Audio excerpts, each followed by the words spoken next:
Hi, welcome to PS constructions. ఇప్పుడు మీరు చూస్తున్నారు కదా, ఈ బిల్డింగ్ అయితే 16 లక్షలు మనం పూర్తి చేస్తున్నాం. ఈ రెండు వైపులా ఎలివేషన్ ఉంది. ఇది ఫ్రంట్ ఎలివేషను. సో ఇది వచ్చేసరికి మనకు బ్యాక్ ఎలివేషన్ అండి. ఇప్పుడు పైన ఎలా ఉందో ఏంటో మీకు చూపిస్తాను.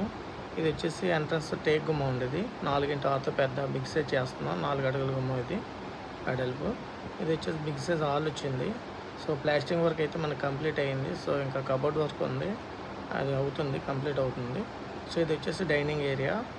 ఈ విండో చూసారు కదా, మనం టేక్వుడ్తో చేసాం పూర్తిగా విత్ ఎస్ఎస్ గ్రిల్ తోటి. ఇది వచ్చేసరికి మనకి కిచెన్ అండి. ఇది బిగ్ సైజ్ కిచెన్ వచ్చింది. కబోర్డ్స్ వర్క్ ఇంకా పెండింగ్లో ఉన్నాయి. ఇది వచ్చేసి బెడ్రూమ్ అండి. బెడ్రూమ్తో పాటు మనకి అటాచ్డ్ బాత్రూమ్ కూడా ఉంది. ఇప్పుడు మీరు చూస్తున్నారు కదా, ఇది attached bathroom. So plumbing work అయితే కంప్లీట్ అయిపోయింది. సో మనం అన్ని బ్రాండెడ్ ఐటమ్ వాడుతున్నాం చెప్తున్నాం కదా. ఇది చూడండి, ఇది ఆశీర్వాద్ పైపులు అండ్ ట్యాంకు కూడా ఆశీర్వాదే వాడడం. చూస్తున్నారు కదా, మనం అన్నీ అయితే బ్రాండెడ్ ఐటమ్సే వాడదాం. సో మీరు మన పేజ్ని అయితే ఫాలో చేయండి. ఇలాంటి మోర్ వీడియోస్ అయితే నేను అప్డేట్ చేస్తూ ఉంటాను. Please follow and share.